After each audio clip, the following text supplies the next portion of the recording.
수험생 여러분 안녕하십니까. 공인중개사 공시법을 담당하는 송료입니다. 자, 이번 시간은요 교재 127페이지죠. 지적측량 제4장 마지막 단원 이제 지적측량인데 매번 말씀드리지만 굉장히 이 부분은 이제 기술적이고 전문적이고 좀 이렇게 전문화된 부분이라고 볼 수 있는데 시험에 이제 출제되는 부분들은 그런 문제들은 나오지 않고요. 그냥 지적측량의 기본적인 어떤 개념, 우리가 측량을 하고자 할 때 누구한테 의뢰를 할 것이냐, 또 어떠한 측량을 의뢰할 것이고, 그죠? 그 다음에 검사는 누가 하고, 뭐 이런 부분들이죠. 측량을 했는데 성과가 나왔어요. 근데 이 성과에 어떤 다툼이 있을 경우에 이제 하는 것을 지적측량 적보심사다 이렇게 얘기하죠. 그래서 이제 그 마지막 단원은 이제 이러한 것들을 정리하는 그런 단원이라고 이제 보시면 되겠고요. 자, 127페이지를 보시면 지적측량이란 이렇게 나옵니다. 지적측량 이렇게 나오죠. 지적측량. 그래서 한 두 문항 정도, 많게는 한 세 문제 정도가 나오고요. 적게는 한 두 문항 정도가 이제 출제된다라고 이제 보시면 되겠고요. 자, 지적측량 빠르게 한번 갑니다. 이번에는. 자, 지적측량이라고 하는 것은 토지를 무엇하고자, 토지를 공부에 등록을 하거나, 그죠? 경계점을 지상에 무엇할 목적으로, 복원할 목적으로, 이 두 가지가 핵심이에요. 토지를 공부에 등록하거나 경계점을 지상에 복원할 목적으로 경계와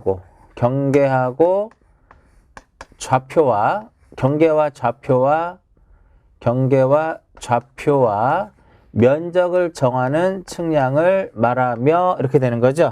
여기다 이제 플러스 몇 개를 더 추가하자? 두 개를 더 추가하자. 하나는 무엇이냐면 지적 제조사 측량. 지적 제조사 측량하고, 그 다음에 두 번째로는 요 지적 확정. 지적 제조사 측량과 지적 확정 측량을 포함한다라고 얘기합니다. 그래서 과거에는 제조사라든지 확정 자체가 이제 지적 측량은 해당이 됐지만 지적 측량이 어떠한 그 용어상에서는 이거를 표현하지 않았지만 몇 년 전에 이제 개정이 되면서 이와 같이 지적 제조사 측량하고 확정 측량에 대한 것도 지적 측량의 정의에 이제 포함을 시킵니다. 자, 여기서 제조사 측량이라고 하는 것은 제조사 측량이 나오면 꼭 어떤 지문이 등장을 해야 돼요? 지적 제조사라는 말이 등장을 합니다. 그럼 우리가 왜 지적 제조사를 하느냐? 현재 우리가 공부하고 실제와 지적 공부가 안 맞는 경우가 있거든요. 이것을 바로잡는 거예요. 두 번째는 뭐냐면 종이 지적. 이러한 종이 지적을 디지털 지적으로 전환케 하는 국가 사업을 우리가 지적 제조사 사업이라고 하고요. 그래서 지적 부분에서 현재 이제 가장 큰 사업이 두 개가 있어요. 하나는 지적 제조사 사업. 그다음 또 하나는 여러분들이 잘 알고 있는 도로명 주소. 도로명 주소가 지금 다 끝났잖아요. 근데 지금 도로명 주소에다가 새로운 것들을 또 이제 포함을 시킵니다. 그래서 지금 현재 지적에서 가장 그 사업 중에 가장 큰 사업이 두 개예요. 일반적인 토지동은 그냥 하는 거고, 가장 큰 게 도로명하고 지적 제조사 관련된 부분이다라고 보시면 되는데, 자, 여기서 중요한 것은 요 지적 제조사 측량은 의뢰할 수가 없습니다. 누가 의뢰할 수가 없어요? 토지 소유자가 의뢰할 수 없다라는 거야. 그럼 왜 지적 제조사 측량은 토지 소유자가 의뢰할 수 없느냐? 딱 하나예요. 제조사 측량은 지적 소관청이 실시를 합니다. 그렇기 때문에 토지 소유자가 의뢰할 수 없다 이렇게 보는 거죠. 자, 이러한 지적 측량은 크게 이제 두 가지로 볼 수 있다. 두 개로 볼 수 있는데, 하나는 무슨 측량? 기초 측량. 기초 측량이라는 것이 있고, 그 다음에 이제 무엇이 있다? 기초 측량하고 세부 측량이라는 것이 있는데, 교재 107페이지 보시면 나와 있죠. 기초 측량이라고 하는 것은 뭐냐면, 지적 측량을 하기 위해서는 기준점이 필요해요. 지적 기준점을 정하기 위해서, 요 지적 기준점을 정하기 위해서 실시하는 측량을 무엇이라 한다? 우리는 기초 측량이다라고 얘기를 해요. 그래서 기준점의 종류는 세 가지가 있어요. 지적 삼각점, 지적 삼각 보조점, 지적 도근점, 이런 식으로. 그래서 기초 측량에는 몇 개밖에 없다라는 거야. 기초 측량 이렇게 세 개밖에 없다라는 거죠. 세 개밖에. 그 중에 하나가 무엇이다? 지적 삼각점이 있고요. 요게 이제 지적 기준점에는 지적 삼각점이 있고, 두 번째로는 요 지적 삼각 보조점, 지적 삼각 보조점이 있고, 그 다음에 세 번째로는 무엇이냐면은 지적 도근점 이렇게 있습니다. 요 세 개를 우리는 무엇이라 한다? 지적 기준점이다 라고 얘기를 해요. 이것을 정하기 위해서 실시하는 측량을 크게 우리가 무엇이라고 한다? 크게 기초 측량이다 라고 이제 표현을 합니다. 그럼 기초 측량에는 몇 개밖에 없다라는 거. 이렇게 딱 세 개만이 무엇이다? 기초 측량이다 이겁니다. 그럼 이러한 기준점을 기초로 해가지고요. 이러한 기준점을 기초로 해서 기준점을 기초로 해서 경계와 그 다음에 좌표와 그 다음에 무엇을 면적을 정하는 측량을 우리는 무엇이라 한다? 세부 측량이다 라고 얘기를 합니다. 여러분들 교재 보시면 지적 측량에 구분해 가지고 측량 방법 있죠? 뭐 뒤에 측량 방법에 보면 전파 강파 쭉 써 있습니다. 그것보다는 어디를 펴보시냐면 128페이지 맨 밑에 보시면 지적 측량 방법 해가지고 이렇게 지적 측량을 하기 위해서는 지적 측량을 하는 그 방법이 있습니다. 방법은 법에서 규정을 해놨는데 몇 가지 측량 방법이 있냐면은 6개의 측량 방법이 있어요. 시험에 잘 나옵니다. 이 부분도 6개가 이제 뭐냐면은 위성 측량. 위성 측량이라고 하는 것이 바로 뭐냐면 GNSS 이렇게 되는 GNSS라고 하는 것이 요게 지구예요. 전 지구의 내비게이션 이제 측량 위성을 이용한 측량 시스템이 되는데 요 GNSS의 대표적인 것이 뭐가 있어요? 시험에 나오지 않지만 우리가 흔히 알고 있는 요 GPS가 요 GNSS의 가장 대표적인 이제 측량 방법이고요. 이것은 미국에서 운영하는 거기 때문에 이것에 이제 대항하기 위해서 러시아에서 이제 글로나스라고 하는 위성을 띄워서 자체적으로 이제 위성 측량을 실시하고요.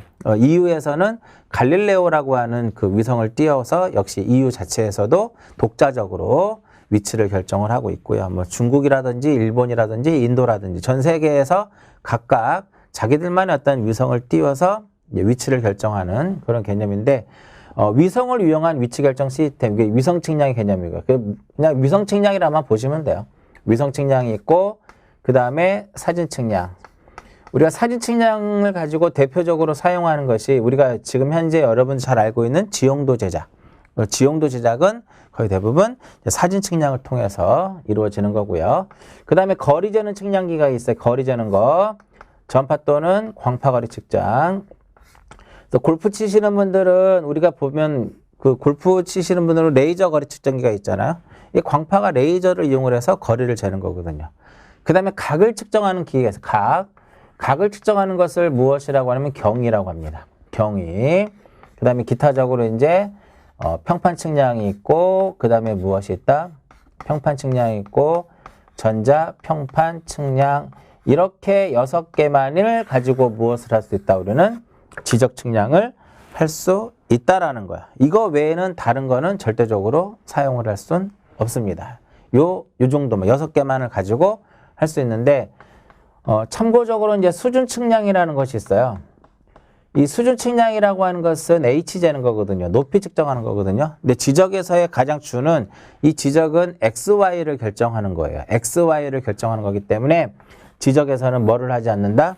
수준 측량은 하지 않는다라는 겁니다. 그래서 여러분들 그 교재 보시면은 128페이지에 측량 방법 해가지고 쭉 나와 있죠. 거기서 뭐는 보실 필요가 없어요. 거기 1번에는 뭐는 아니다라는 거, 수준 측량은 아니다라는 것만 딱 하나 기억을 하시면 되겠고요. 그 다음에 동그라미 3번을 보시면 기초 측량에 이제 뭐가 나와요?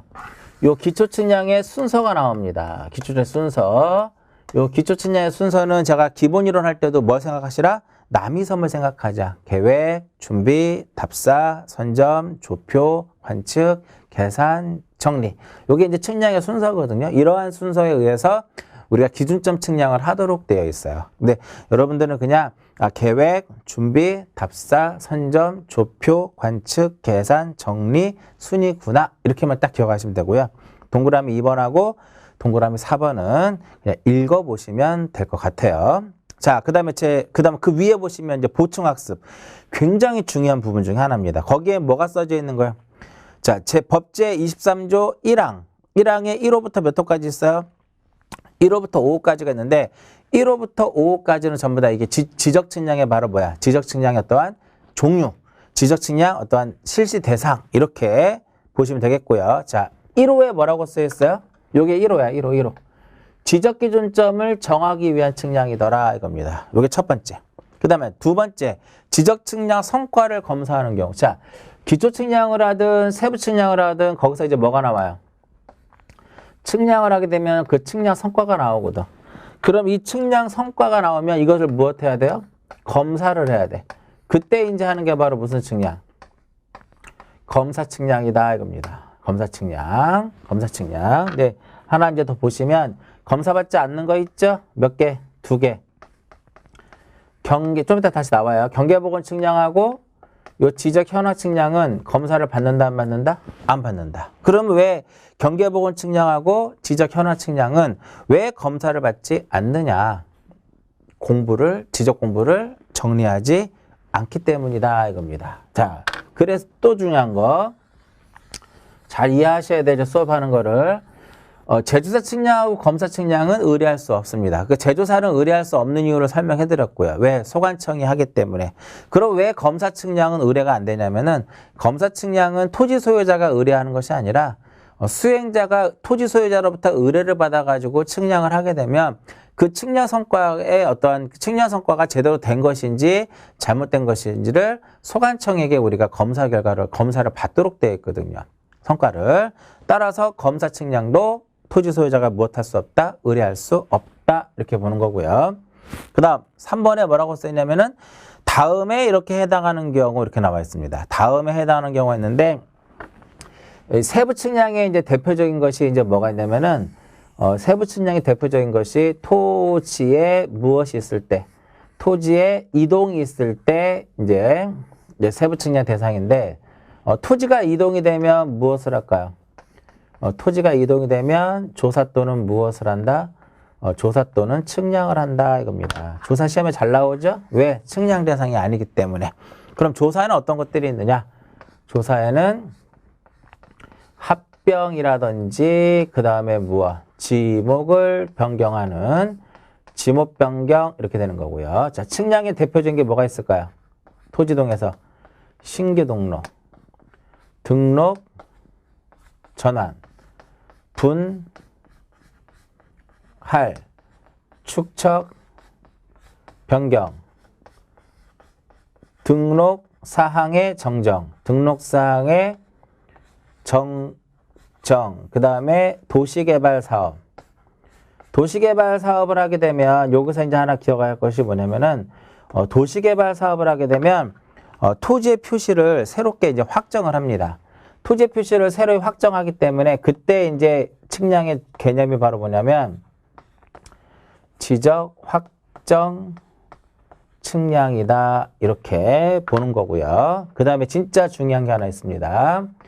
바다로 된 토지의 등록 말소. 자, 바다로 된 토지의 등록 말소는 왜 측량을 해야 되느냐?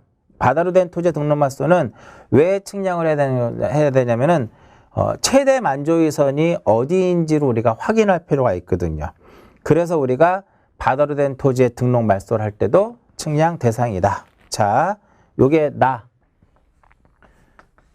등록 전환, 분할, 바다, 축적 변경, 그 다음에 등록상 정정, 도시개발 사업, 이렇게 되는 거죠. 그죠? 그 다음에 저기 지적 제조사 측량, 그죠? 그럼 이제 몇 개만 더 추가하시면 돼. 4번하고 5번만. 4호와 5호를 체크하시면 되는데 4호가 바로 뭐예요? 경계보건 측량, 5호가 바로 무엇이다? 지적 현황 측량. 경계보건 측량이라고 하는 것은 이 경계는 어디에 등록이 되어 있어요? 도면에 등록되어 있죠? 이것을 지상에다 무엇하는 것이다? 확인시키기 위해서 하는 것이 경계보건 측량의 개념이고요. 그래서 경계점을 지상에 무엇할 목적으로? 경계점을 지상에 복원하는 경우라고 써 있고. 자, 5번 되게 중요합니다. 지적 현황 측량이라고 나와 있죠. 자, 지적 현황 측량이라고 하는 것은 지상의 어떠한 건축물 이러한 현황들을 지적도라든지 임야도에 등록된 경계하고 대비해서 표시하는 그러한 측량을 무엇이란다? 지적 현황 측량이다라고 얘기를 해요. 그래서 경계보건 측량하고 현황 측량은 검사를 받지 않는다. 왜 안 받아요? 공부를 정리하지 않기 때문에.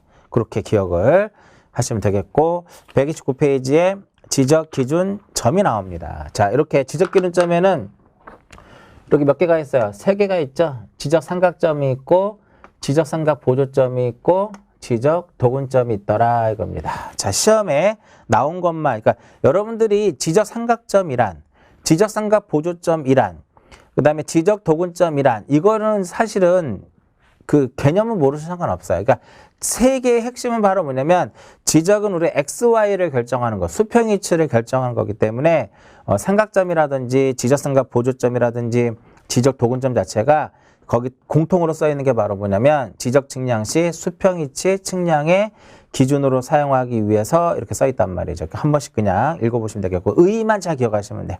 자, 지적 기준점은 누가 정하는 거냐면 그 정하는 게 되게 중요해요. 시도지사나 지적소관청이, 시도지사나 지적소관청이 지적 측량을 정확하고 효율적으로 시행하기 위해서 국가 기준점을 기준으로 해서 따로 정하는 걸 무엇이란다?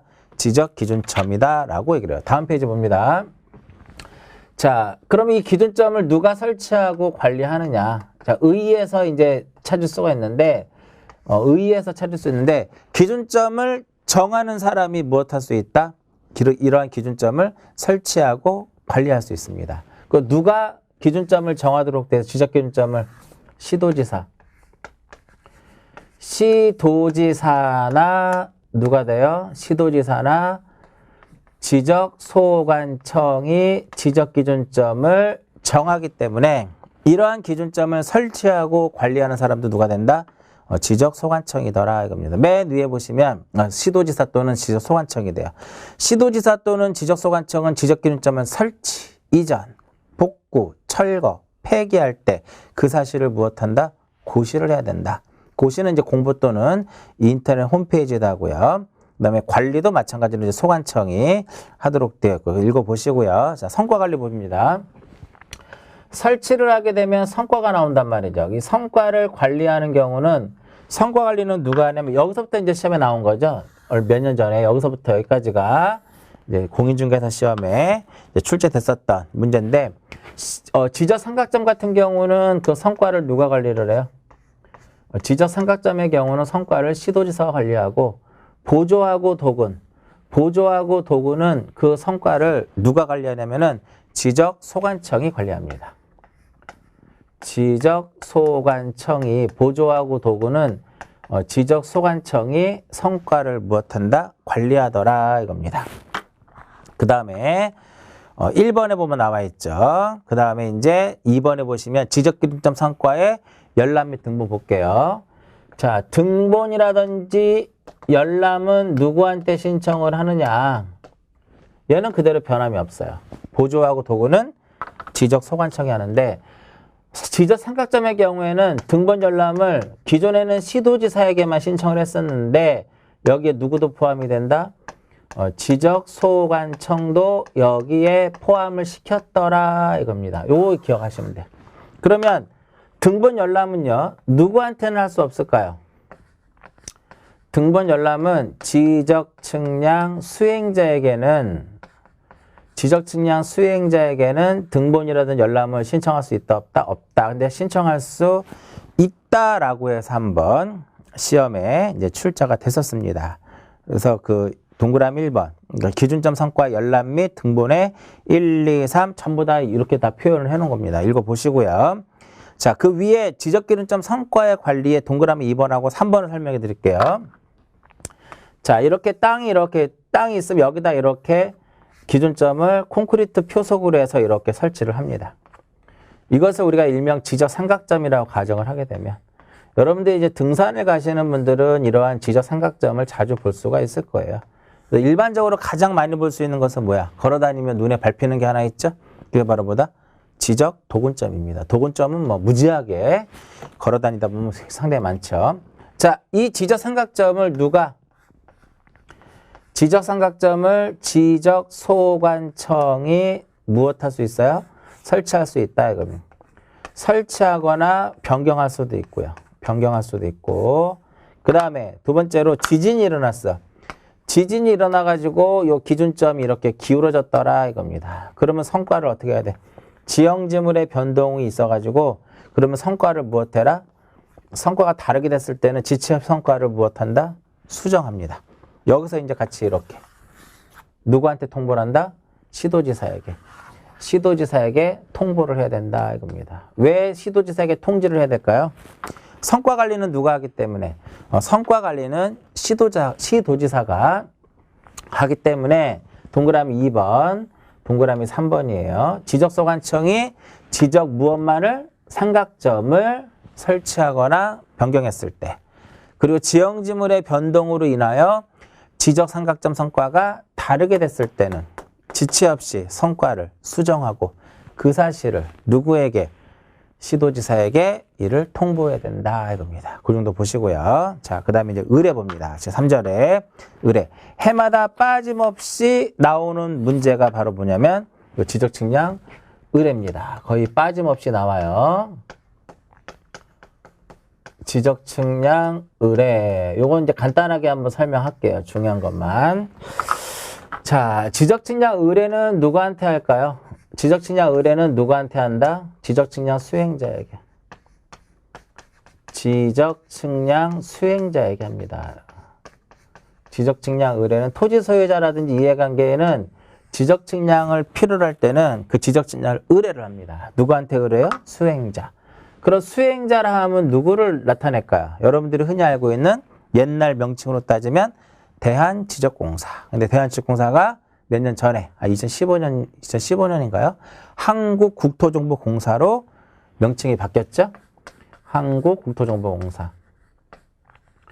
한국국토정보공사에다가 의뢰를 할 수도 있고, 아니면은 지적측량업자에게, 시도지사에게 등록을 하거든요. 지적측량업자에게.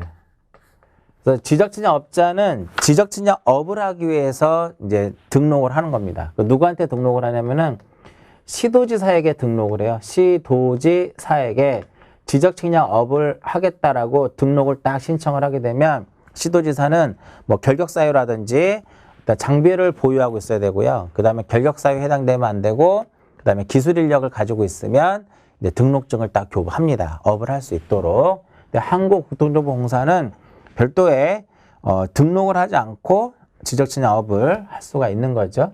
그 의뢰는 누구한테 한다? 수행자에게. 누구한테 하면 틀릴까요? 지적소관청이 한다 그러면 틀립니다.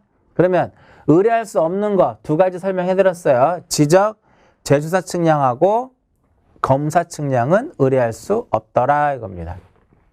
두 번째, 의뢰를 수행자한테 했죠. 그 수행자는 뭐를 작성을 하도록 돼 있어요? 수행자는 지적측량 수행계획서라는 것을 작성합니다. 지적측량 수행계획서라는 것을 작성을 해서 이것을 언제까지? 의뢰를 받은 그 다음 날까지 누구한테 제출을 하도록 되냐면 지적소관청에게 다음 날까지 지적소관청에게 제출하도록 되어 있더라. 다음 날까지 지적소관청에게 제출한다. 누구한테 제출한다는 틀릴까요? 시도지사에게 제출한다. 그러면 틀립니다. 시도지사에게 제출한다. 그러면 X. 자, 무조건 수행계획서는 누구한테 제출한다? 지적소관청에게 제출을 합니다. 그래서 교재 131페이지 요 동그라미 1번이 요 내용이고요. 그 다음 페이지 동그라미 2번 요 내용이 되겠죠. 요 내용이 되겠고 그 다음에 이제 시험에 많이 나왔던 거. 자, 측량을 하면은 측량기간 소요가 되죠. 자, 측량이 며칠이에요? 5일. 이런 거 틀리면은 자격증 딸 수 없어요. 측량기간은 5일이고 그 다음에 무엇? 검사 기간은 며칠이다? 4일이다. 무조건 다 암기를 하셔야 되고 나중에 이제 기간만 제가 별도로 정리를 해드릴 때가 있을 겁니다. 여기 몇 번이에요? 동그라미 3번에 대한 내용이고요. 그 다음에 6번부터 먼저 보고 6번. 자, 6번은 의뢰인과 수행자. 의뢰인하고 누가? 수행자가. 지적측량 의뢰인하고 수행자가 서로 무엇을 했을 때는 협의했더라 이겁니다. 그러면 측량기간하고 검사기간 어떻게? 달리 정할 수가 있습니다. 전체 기간에 4분의 3을 무엇으로 보고 4분의 3을 측량기간으로 하고 4분의 1을 무엇으로 본다? 검사기간으로 하자 이겁니다. 검사기간. 그 다음에 동그라미 이제 5번 볼게요. 5번은 이제 어떤 내용이냐? 5번. 다만 이렇게 지적기준점을 설치하는 경우 이렇게 나와 있죠. 이게 어떤 의미냐면은 A라는 사람이 이 토지를 소유하고 있는데 이 토지를 분할하려고 합니다. 분할. 그럼 분할은 측량을 해야 돼, 말아야 돼요. 분할은 지적 측량을 해서 측량을 실시해서 분할을 하도록 되어 있죠. 그러면 기계를 세울 때는 저기 이제 아까 측량 방법 설명해 드렸죠. 기계를 세울 때는 아무데나 기계를 세우는 것이 아니라 기준점 위에다가 이렇게 기계를 딱 설치를 합니다. 이렇게. 기준점 위에다가 기계를 딱 설치하도록 되어 있어요. 근데 이 분할을 하고자 하는 이 지역에 분할을 하려고 하는 이 지역 자체에 이 기준점이 없더라 이겁니다. 기준점이 이렇게 멀리 떨어져 있는 거예요. 이렇게 멀리 떨어져 있는 거다. 그럼 여기다 기계를 세워서 얘를 볼 수도 있지만 거의 보이지 않는다라 가정을 하게 되면 여기에 있는 기준점을 가지고 이쪽으로 기준점을 이렇게 끌어온단 말 이런 식으로 추가적으로 이렇게 가져온다 이거. 이러한 것들이 이제 새로운 이제 신설되는 기준점의 수가 돼요. 이러한 기준점이 15개 이하일 때는 며칠을 준다라는 거야. 15개 이하는 4일을 주고요. 만약에 15개를 무엇하게 되면 15점을 초과하게 되면 기본 4일에다가 4점 초과시마다 4점 초과시마다 며칠을 더하는 거야? 1일씩을 측량기간하고 검사기간에도 각각 무엇한다? 가산하더라 이겁니다. 그래서 어떻게 외우시라고 그랬어요? 1호 4하나 이렇게 1호 4하나 1, 5, 4하나 이렇게 기억하시라 그랬죠? 15점 이하는 며칠에? 4일에. 15점을 초과할 때는 4일에다가 4점 초과시마다 며칠을? 1일씩을 측량기간에도 검사기간에도 가산하더라 이겁니다. 결과적으로 이렇게 추가적으로 기준점을 이제 설치를 하고자 할 때는요. 추가적으로 기준점을 설치를 한다고 했을 때는 한 점을 설치하든 15점을 설치하든 똑같다라는 거죠. 5일, 4일. 그죠?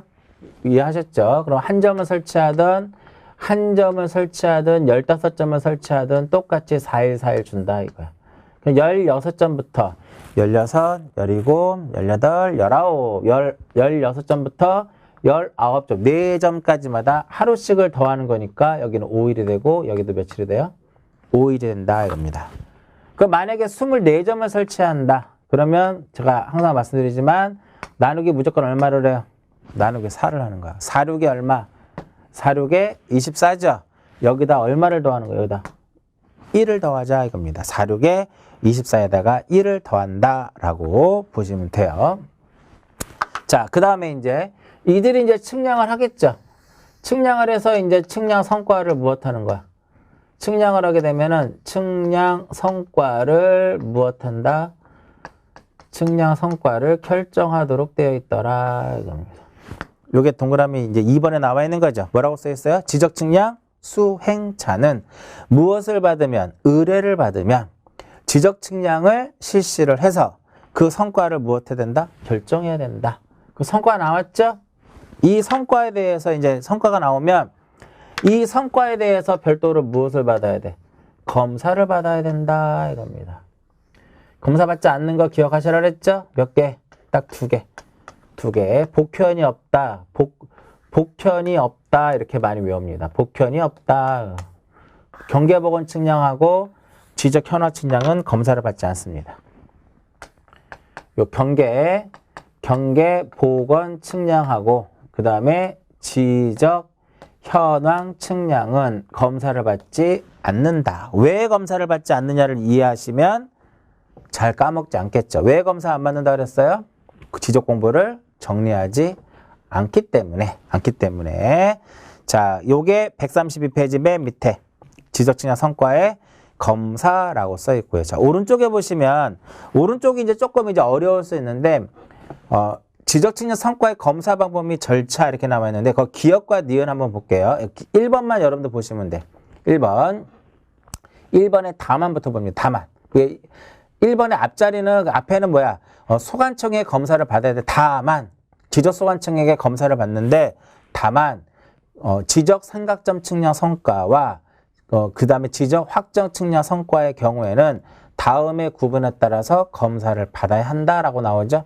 기억에 뭐라고 써 있냐면 국토교통부 장관이 정하여 고시하는 면적 규모 이상일 경우에는 누가 시도지사에게 검사를 받고 그 미만일 때는 누구한테 검사 받는다?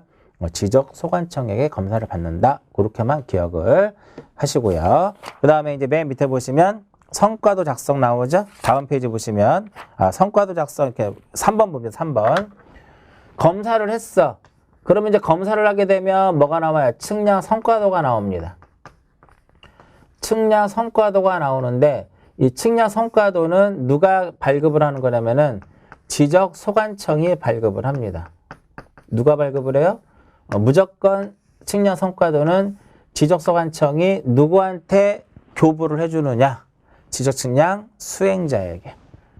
누구한테? 요 지적측량 수행자에게 교부를 해주더라 이겁니다. 그럼 수행자는 다시 누구한테? 의뢰인한테 줍니다. 그럼 이렇게 나오면 틀린다는 소리예요. 지문 자체가. 소관청이 바로 의뢰인에게 교부한다. 그러면 X가 되는 거예요. 이해하셨죠? 그것만 딱 기억하시면 될 것 같고요. 그 다음에 넘깁니다. 넘겨서 이제 제 4절에 이제 뭐가 나와요? 지적측량 적부 심사가 나오는데 이쪽에서 이제 보통 이제 한 문제가 나오고요. 그 다음에 나오는 이제 지적측량 적부심사 쪽에서도 몇 문제 정도 나온다? 한 문제. 그러니까 적부심사는 지적측량 적부심사하고 지적위원회랑 같이 연결해서 보시면 됩니다. 그래서 먼저 적부심사부터 먼저 하게 되면 138페이지를 보시면 뭐가 나와요? 적부심사가 나옵니다. 적부심사. 그거부터 먼저 한번 이제 봅니다. 그거 하고 나서 지적위원회를 볼게요. 그러니까 지적측량은 여기까지 쓰면 끝나요. 여기까지만 딱 쓰면 끝나. 그럼 결과적으로 정리를 하면 뭐 A4 용지에 뭐 한 장, 많게는 한 2 정도 되겠죠? 거기서 한두 문제 정도 나오니까 그렇게 아주 뭐 어렵지 않은 그런 부분이라고 볼 수 있어요. 자, 지적측량 적부 심사. 자, 지적측량 적부 심사하면 항상 떠올라야 될 것이 뭐야? 3, 6, 7, 9. 3, 6, 7, 9. 요거 떠올려라 그랬죠? 30일 회부. 30일은 뭐야? 결론부터 써보자고요. 30일은 회부. 6은 뭐야? 60일. 60일은 의결. 그 다음에 7일이죠. 7일은 결과를 무엇하는 거? 결과 통지. 9는 90일이죠. 90일은 뭘까? 90일은 재심사를 청구하는 거. 요 대부분 지적측량 적부심사가 시험에 나오면 날짜들이 틀려요. 날짜들이 틀리니까 요거 기억하십니다. 요거. 자, 이제 하나씩 봅니다. 자, 지적측량을 했어요. 지적측량을 하게 되면 여기서 이제 뭐가 나와요? 성과가 나오더라. 성과. 성과에 무엇이 있을 때? 성과에 다툼이 있을 수 있죠? 그럴 때 하는 게 바로 뭐야? 그럴 때 하는 것이 지적측량 적부심사다 이겁니다. 성과에 뭐가 있을 때? 다툼이 있을 때 하는 것을 우리는 지적측량 적부심사라고 얘기를 해요. 토지 소유자. 토지 소유자 이해관계인, 과거에는 토지 소유자하고 이해관계인만이 이제 그 적부심사를 청구할 수 있었는데 지금은 누구도 가능하다? 지적측량 수행자도 적부심사를 청구할 수가 있다라는 겁니다. 그럼 토지 소유자 및 이해관계인 또는 지적측량 수행자는 측량을 했는데 성과에 어떤 다툼이 있을 수 있더라 이겁니다. 그럼 누구를 거쳐서? 시도지사에게 청구하는 것이 아니라 시도지사를 거쳐서 시도지사를 거쳐서 누구한테? 지방지적위원회, 지방지적위원회에다가 적부심사를 무엇한다? 청구하더라 이겁니다. 자, 여기서 이제 하나 확인할 게 하나 있어요. 139페이지 중간에 보시면 동그라미 2번에 기역과 니은을 봅니다. 만약에 토지 소유자라든지 이해관계인이 적부심사를 청구하게 되면은요, 자기가 의뢰를 하고 발급받은 측량 성과를 제출하도록 되어 있어요. 근데 만약에 수행자가 적부심사를 무엇했다? 청구했다면 직접 측량한 지적측량 성과를 제출한다. 꼭 기억하세요. 첫 번째 기억 뭐다? 토지 소유자라든지 이해관계인이 청구했을 때는 지적측량을 의뢰하여 발급받은 측량 성과를, 수행자가 의뢰를 했을 경우에 적부심사 청구했을 때는 직접 수행자가 측량한 직접 측량을 실시해서 얻은 그 측량 성과를 제출하도록 되어 있다. 자, 그 다음에 이제 시험에 나올 만한 게 이제 이 부분이에요. 시도지사가 이제 지방지적위원회에다가 며칠 이내에 회부하는 거야? 30일이죠. 30일 이내에 회부를 하는데 이때 회부할 때 무엇할 게 있어요? 조사할 것이 있어. 아직까지 시험에 이게 단독적으로 시험에 안 나왔기 때문에 이 부분이 가장 시험에 나올 확률이 높다라는 거예요. 자, 맨 밑에 기역, 니은, 디귿을 보십니다.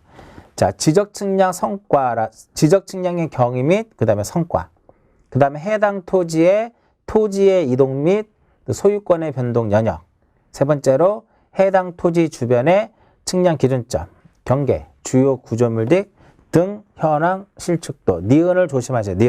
니은의 뭐를 조심하자? 소유권의 변동 영역. 소유권의 변동 영역도 조사 대상이다 이겁니다. 꼭 잘 체크해서 보셔야 돼요. 만약에 이게 지적측량 적부심사다 보니까 소유권의 변동 영역은 아닐 거라고 생각하고 그걸 찍을 수 있단 말이죠. 그것도 맞는 지문인데 거기를 쓸 수 있다 이거야. 조심해서 체크해서 보시고요. 자, 다음 페이지. 동그라미 2번은 이제 가볍게 읽어보셔도 되는 내용이고요. 시도지사는 조사 측량 성과를 작성하기 위해서 필요한 경우에는 관계 공무원을 지정해서 지적 측량을 하게 할 수 있으며 필요한 때에는 지적 측량 수행자에게 그 소속 지적기술자의 참여를 무엇할 수 있다? 요청할 수 있다. 읽어보시고요. 자, 회부를 받았죠? 회부를 받으면 회부를 받은 날로부터 며칠 이내, 그 다음 6이잖아. 60일 이내에 무엇을 해라? 60일 이내에 의결을 해라 이겁니다. 근데 부득이할 때는 플러스 얼마? 30일을 무엇할 수 있다? 30일을 연장할 수 있더라. 부득이할 때 이렇게 30일을 연장할 수 있어요. 여기서 이제 의결을 했으니까 시도지사 앞으로 이제 뭐가 오는 거야? 적부심사 의결서가 옵니다. 그러면 시도지사가 이제 할 일은 바로 뭐야? 의뢰인에게, 적부심사 청구인에게 결과를 통지해 주면 되겠죠. 이게 며칠이에요? 7일이더라 이겁니다. 7일 이내에 통지를 하면 된다 이겁니다. 그래서 여기서 이제 결과를 알려줬더니 여기서 이제 인정을 했습니다. 그럼 끝이에요. 그럼 마지막으로 시도지사가 할 일은 바로 뭐야? 시도지사가 할 일은 적부심사 의결서 4본을 무엇한다? 적부심사 의결서 4본을 송부합니다. 당연히 누구한테 송부를 할까요? 지적소관청에다가 얘를 보내줍니다. 소관청이 할 일은 이제 두 가지가 있습니다. 그게 뭐냐? 자, 지적측량 적부심사라고 하는 것은 측량 성과에 다툼이 있을 때 하는 거죠. 결과적으로 적부심사 결과에 따라서 측량 성과를 무엇할 수 있다라는 거야? 이 측량 성과를 무엇할 수 있다? 수정을 할 수 있다 이거. 또 측량 성과를 수정하면서 결과적으로 또 등록사항도 무엇할 수 있는 거야? 정정할 수 있더라 이겁니다. 여기서 등록사항 정정은요, 직권에 의해서 하는 겁니다. 뭐 이렇게. 이것을 측량 성과를 수정하고 등록사항을 정정하는 것을 적부심사의 효력이다라고도 얘기를 해요. 자, 이제 문제는 뭐냐면 불복했습니다. 불복했더라 이겁니다. 불복하게 되면 며칠 이내? 90일이죠. 90일 이내 누구를 거쳐서? 국토교통부 장관을 거친다 이거죠. 국토교통부 장관을 거쳐서 누구한테 가는 거야? 중앙지적위원회에 지적위원회에다가 재심사를 청구합니다. 국장에게 재심사를 청구하는 것이 아니라 국토교통부 장관을 거쳐서 중앙지적위원회에 재심사를 청구하고요. 이러한 재심사 절차는 똑같습니다. 366 똑같아요. 그 중앙에서 이제 의결을 하게 되면은 국장에게 뭐를 보내주냐면은 재심사 의결서를 송부해 주겠죠. 그 재심사 의결서를 송부하면 똑같이 7일 이내 결과를 통지해 주고, 그 다음에 이제 마지막으로 국토교통부 장관은 재심사 의결서를 시도지사에게 보내줘요. 시도지사에 보내주면 시도지사는 기존에 지방지적위원회로부터 받은 재심사 의결서에 국장으로부터 받은 지방으로부터 받은 적부심사 의결서하고 거기에 국장으로부터 받은 송부받은 재심사 의결서를 두 개를 묶어서 지적소관청에게 송부를 합니다. 그럼 여기서 똑같이 이렇게 가는 거예요. 이게 적부심사의 효력이다. 이렇게 보는 거죠. 굉장히 시험에 잘 나옵니다. 그렇게 해서 적부심사까지 마무리 짓도록 하고요. 자, 앞 페이지 보시면 이제 뭐가 나오냐면은 지적위원회가 나옵니다. 자, 135페이지의 맨 밑에 보시면 지적위원회가 나오는데, 일단 여기서는 중앙지적위원회가 있고 무엇이 있어요? 지방지적위원회가 있죠. 중앙지적위원회의 어떤 그 기능이 있습니다. 다음에 중앙지적위원회의 심의의결사항. 심의의결사항. 요거 시험에 잘 나오니까 알아두실 것. 첫 번째 뭐다? 지적 관련 정책 개발 및 업무 개선 등에 관한 사항. 기억이고요. 그 다음 니은 지적 측량 기술의 연구 개발 및 보급에 관한 사항. 디귿 재심사. 적부심사는 어디서 하는 거야? 적부심사는 여기서 하고요. 재심사는 여기서 하는 거죠. 그 다음에 우리가 지적기술자에 대해서는 공부를 하지 않지만 지적 측량은 아무나 할 수 있는 것이 아니라 지적기술자에 의해서 이제 이루어지는 거거든요. 또 지적기술자가 어떠한 잘못을 했을 때는 징계도 하고요. 업무정지, 우리가 중개사법에 보면은 이제 업무정지라든지 영업정지 나오잖아요. 마찬가지예요. 그래서 지적기술자로 어떤 양성을 한다라든지 업무정지 처분이라든지 징계, 이러한 것들이 중앙지적위원회 어떠한 의결사항이더라 이겁니다. 자, 동그라미 2번에 보시면 지방지적위원회를 둔다라고 써있죠. 자, 중앙은 어디에 설치를 해요? 중앙은 국토부에 설치한다면 지방은 어디에 설치한다? 지방은 시도에 설치하는 겁니다. 중앙지적위원회는 어디 설치를 해요? 국토부에. 그 다음에 지방은 어디에 설치한다? 시도에 설치하더라. 동그라미 2번에 대한 설명이고요. 자, 위원회 구성을 보시면 둘 다 중앙지적위원회든 지방지적위원회는 둘 다 얼마? 5명 이상. 5명 이상 10명 이내. 5명 이상 10명 이내의 위원으로 구성을 하는데, 여기서는 위원장하고 부위원장을 무엇해서? 포함해서. 위원장과 부위원장을 포함해서 이렇게 되는 거고요. 임기는 몇 년이에요? 2년이죠. 이때는 위원장과 부위원장을 무엇한다? 제외한. 나머지 위원의 임기는 2년이다 이겁니다. 그러면 누가 위원장이고 누가 부위원장이냐, 이것도 기억하셔야 되겠죠. 자, 위원회 구성을 봅니다. 1번 설명해드렸고요. 위원장 및 부위원장 각 1명을 포함해서 5명 이상 10명 이내의 위원으로 구성한다. 동그라미 2번. 위원장은 국토교통부에서의 지적 업무를 담당하는 국장, 부위원장은 지적 업무를 담당하는 과장. 국토부 있죠? 이거를 시도로 바꾸면 뭐가 되는 거야? 지방지적위원회 위원장, 위원 이렇게 되는 거죠. 3번. 위원은 지적에 관한 학식과 경험이 풍부한 자 중에서 국토교통부 장관이 임명 또는 위촉한다. 그럼 지방은 누가 임명 또는 위촉해요? 시도지사가. 그 다음에 4번. 위원장 및 부위원장을 제외한 위원의 임기는 2년이다. 5번. 위원회 간사. 간사도 누가 임명 또는 위촉하냐면, 임명하냐면은, 간사는요, 지적 업무 담당 공무원 중에서요. 공무원 중에서. 아무나 되는 것이 아니라 공무원 중에서 국토교통부 장관이 임명하더라 이겁니다. 그러면 지방은 누가 임명하는 거야? 시도지사가. 이렇게 이제 표현이 되는 거고요. 6번. 위원에게는 예산의 범위 내에서 출석 수당과 여비, 그 밖에 실비를 지급할 수 있는데 공무원인 위원이 그 소관 업무와 직접적으로 관련하여 출석하는 경우에는 그러지 아니하더라 이겁니다. 자, 그 다음에 제척 나오죠? 얼마 전에 시험에 나왔던 지문이죠.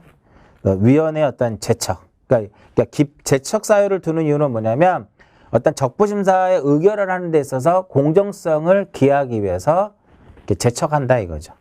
첫 번째보다 위원 또는 그 배우자나 배우자이었던 사람이 해당 안건의 당사자가 되거나 그 안건의 당사자와 공동 권리자 또는 의무자인 경우. 두 번째, 그 친족이거나 친족이었던 경우. 세 번째, 증언 진술 또는 감정을 한 경우 등등. 그다음에 미음해 보시면 안건의 원인이 된 처분 또는 부작위에 관여한 경우 이렇게 됩니다. 넘어가고요. 그다음에 해임 또는 해촉 나오죠. 심신장애로 인하여 직무를 수행할 수 없게 된 경우라든지 직무태만, 그다음에 제척 사유에 해당하는 데에 불구하고 스스로 회피를 하도록 되는데 스스로 회피하지 않은 경우, 이런 경우고요. 그다음에 중앙지적위원회 회의에서는 이제 가장 핵심이 바로 뭐다? 동그라미 5번에 나와 있는 내용입니다. 즉 위원장이 위원회 회의를 소집할 때는 회의 일시, 장소 및 안건을 회의 소집 며칠 전? 5일 전. 날짜 중요하겠죠? 5일 전까지 각각의 위원에게 그 통지하도록 되어 있더라. 나머지 읽어보시면 돼요. 그 다음에 동그라미 3번 잠깐 볼까요? 회의는 과반수 제적위원회 과반수의 출석으로 개의가 되고 출석위원 과반수 찬성으로 의결한다라는 거 읽어보시면 되겠고요. 현지 조사자의 지정이라든지 그 다음에 마지막에 지방지적위원회 구성 및 회의는 앞에 있는 내용 중에 국토교통부 장관을 누구로 바꾸면 돼요? 시도지사로. 됐죠? 그 다음에 중앙지적위원회를 뭐로 바꿔요? 지방지적위원회로 바꾸면 된다 이겁니다. 이쪽에서 한 2문제 정도가 출제가 돼요. 여기서 한 문제, 이쪽에서 한 문제. 전체적으로 한 적게는 2개, 많게는 3문항 정도가 이제 출제되니까 제가 수업한 내용을 토대로 해서 정리를 잘 하시면 될 것 같고요. 자, 여기까지가 이제 파트 1 해가지고 공간정보의 구축 및 관리에 관한 법률을 설명해 드렸는데 시간으로 따지면 딱 10시간 정도 수업을 한 것 같습니다. 10시간을 수업을 했는데 이 안에서 12문항이 나온다 이거예요. 1시간당 한 문제라고 보시면 되겠죠. 그죠? 내용이 많지 않으니까 여러분들 필기노트라든지 우리 뭐 여기 기본서라든지 적절하게 잘 정리를 해서 준비하시면 이 공간정보의 구축 및 관리에 관한 법률에서 12문제 맞는 거는 그렇게 어렵지 않을 겁니다. 자, 여기까지 정리를 하고요. 다음 시간에는 이제 2번째 파트죠. 부동산 등기법을 가지고 또 정리를 하도록 하고요. 자, 이번 시간은 여기서 마치도록 하겠습니다.